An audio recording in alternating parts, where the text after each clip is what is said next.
नमस्कार दोस्तों, stock market clarity channel में आपका स्वागत है। तो आज फाइनली एलआईसी के आईपीओ के बारे में खुद एलआईसी की तरफ से ऑफिशियल कंफर्मेशन आ चुका है कि कब ये आईपीओ बाजार में आ रहा है, कब कंपनी लिस्ट होगी, क्या इसका आईपीओ प्राइस बैंड होगा, कितना डिस्काउंट मिलेगा पॉलिसी होल्डर्स को, एम्प्लॉयज़ को, share holder, retail share holders को, दूसरे शेयर होल्डर्स को, और कितना कोटा है किसके लिए, सारी इन्फॉर्मेशन इस वीडियो में आपको बताऊंगा। तो सबसे पहले जान लेते हैं एलआईसी क्या है। इसके बारे में बताने की ज़रूरत तो है नहीं। एलआईसी इंडिया की सबसे बड़ी इंश्योरेंस प्रोवाइडर कंपनी है। लाइफ इंश्योरेंस के अलावा इनके यूनिट लिंक्ड यूलिप प्रोडक्ट्स भी हैं, सेविंग्स इंश्योरेंस प्रोडक्ट्स भी हैं, जैसे कि एंडोमेंट प्लान्स, टर्म इंश्योरेंस भी बेचता है, हेल्थ इंश्योरेंस भी बेचता है और एन्युटी पेंशन प्रोडक्ट्स भी बेचता है। इसका AUM जितना असेट इसका मैनेजमेंट में है वो है 39 लाख करोड़ और इसके 2000 से ज़्यादा ब्रांचेस हैं इंडिया में, और डिविजनल ऑफिसेज भी हैं, सैटेलाइट ऑफिसेज भी हैं, और इंडिया के अलावा दूसरी कंट्रीज़ में भी इसके ऑफिसेज हैं। और इसके बारे में पहले कुछ पॉजिटिव पॉइंट्स जान लेते हैं कि ये इंश्योरेंस भी बेचती है और इन्वेस्टमेंट प्रोडक्ट्स भी बेचती है। 13.5 लाख एजेंट्स हैं इस कंपनी के। बहुत ज़्यादा ट्रस्ट है इस कंपनी के ऊपर लोगों का। जैसा कि आप जानते हैं एलआईसी का नाम सिनोनिमस है इंश्योरेंस को लेकर। कोई भी इंसान की नई जॉब लगती है तो उसे कहा जाता है एलआईसी ले लो, ना कि इंश्योरेंस ले लो। तो इसका इतना बड़ा नाम है। इसके 39 लाख करोड़ का इसका असेट अंडर मैनेजमेंट है, जो कि पूरी म्यूचुअल फंड इंडस्ट्री जो इंडिया की है उसके कंबाइंड वैल्यू से भी ज़्यादा है। इसके अलावा ये जो कंपनी है इसके बहुत सारे इंश्योरेंस प्रोडक्ट्स हैं, मैं आपको ऑलरेडी बता चुका हूँ। अब बात कर लेते हैं कुछ नेगेटिव बातें।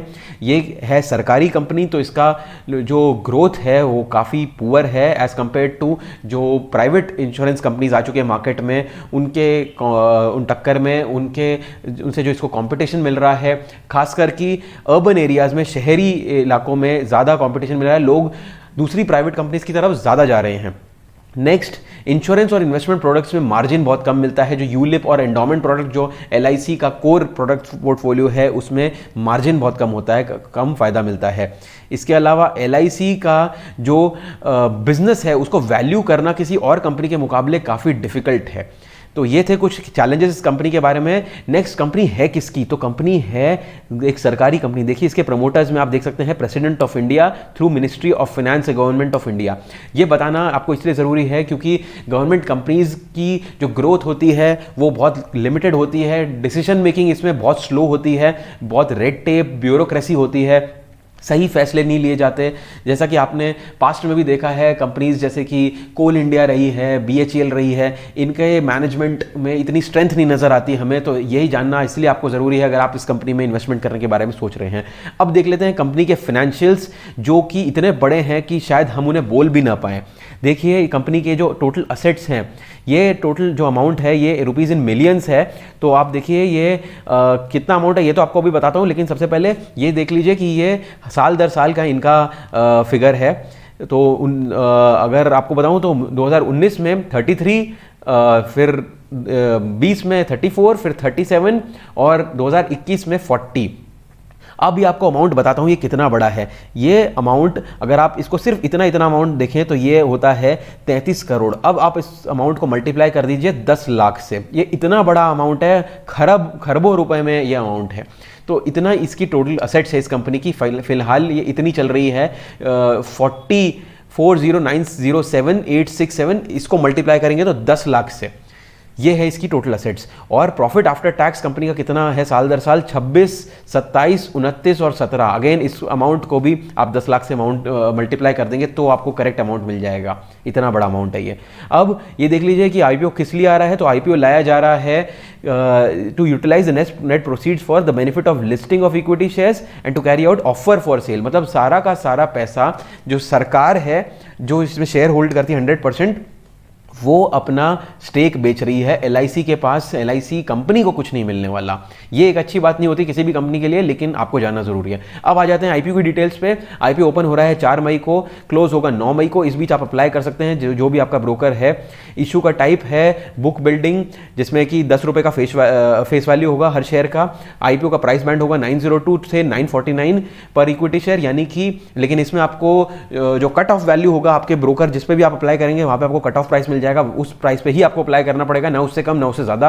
मार्केट लॉट है 15 शेयर्स का, मतलब 15 शेयर्स का लॉट आप अप्लाई कर सकते हैं एक बार में।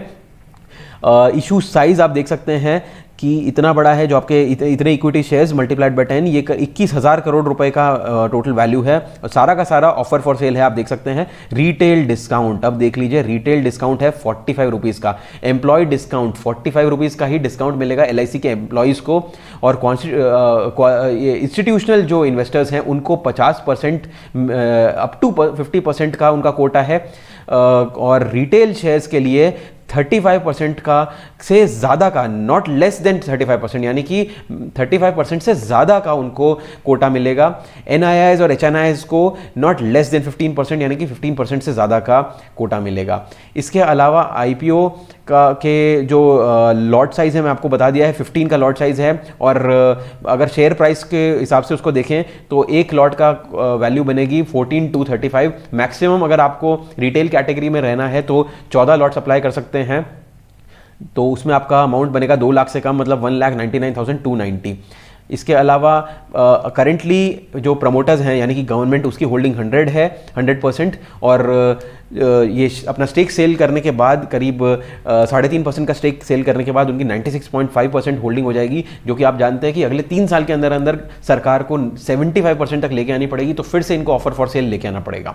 ये तो थी कुछ बातें इस IPO के बारे में। अब आपको जो ग्रे मार्केट प्रीमियम के बारे में बता दूं, जो लिस्टिंग गेन के लिए ज़्यादातर इन्वेस्टर्स आना चाहते हैं, वो डिपेंड करता है ग्रे मार्केट प्रीमियम पे, जो कि अभी चल रहा है 25 रुपये। यानी कि अगर आप मैक्सिमम प्राइस भी ले लेते हैं प्राइस बैंड में 949, तो 25 रुपये का बनता है, मतलब यानी कि 3%। इतना कम लिस्टिंग गेन आप उम्मीद कर सकते हैं इस IPO से। ये कांस्टेंट नहीं है, ये आगे बढ़ भी सकता है, ये और कम भी हो सकता है।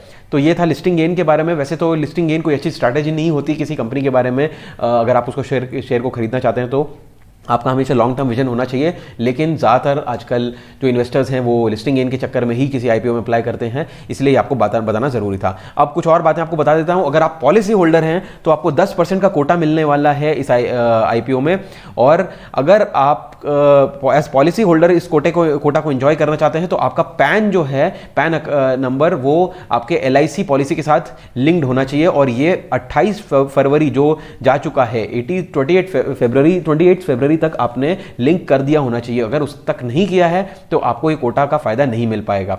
इसके अलावा अगर आपकी पॉलिसी लैप्स भी हो चुकी है, LIC पॉलिसी, तो भी आप इस कोटा का फायदा उठा सकते हैं। और इसके अलावा अगर आपकी पॉलिसी मैच्योरिटी, सरेंडर या फिर पॉलिसी होल्डर की डेथ भी हो चुकी है, लेकिन आपका फुल एंड फाइनल सेटलमेंट नहीं हुआ है और आप LIC के रिकॉर्ड्स में अभी भी हैं, तो भी आप इस कोटा का फायदा उठा सकते हैं। अगर आपका जॉइंट अकाउंट है पॉलिसी होल्डर्स के तौर पे, तो दोनों में से एक ही पॉलिसी होल्डर ये कोटा का लाभ उठा सकता है।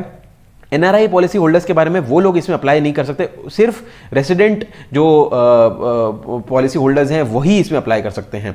नेक्स्ट, LIC की जो ग्रुप पॉलिसी होती है वो भी इस कोटा के लिए एलिजिबल नहीं है। तो दोस्तों ये था वीडियो LIC के IPO के बारे में। उम्मीद करता हूँ सारी इन्फॉर्मेशन आपको मिल गई होगी। अगर आपको वीडियो अच्छा लगा हो तो लाइक एंड शेयर करिएगा, चैनल को सब्सक्राइब करिएगा। मिलेंगे अगले वीडियो में, तब तक के लिए बाय बाय।